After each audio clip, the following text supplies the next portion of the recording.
Hi guys! So for today's video, pupunta kami ng Ormoc City! For the voice-over ang person today. So, ang estimated arrival going to Ormoc City is usually 2 to 3 hours. Depende kung ano yung speed ng inyong sasakyan. So, syempre, while traveling, I'm enjoying the view here. Yung biyahe namin actually is maulan, maaraw na naman, uulan na naman. So, we're just enjoying the travel.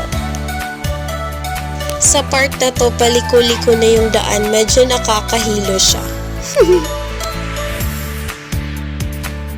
Pero syempre, enjoy pa rin. Naka-motorcycle lang kami kasi wala pa naman kaming sasakyan. Pero soon, we'll have it. Char!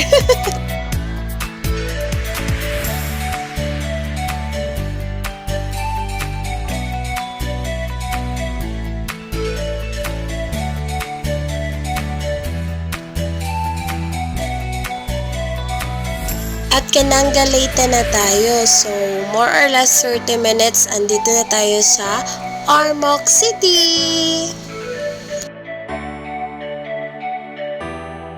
And yay! We're at Ormoc City!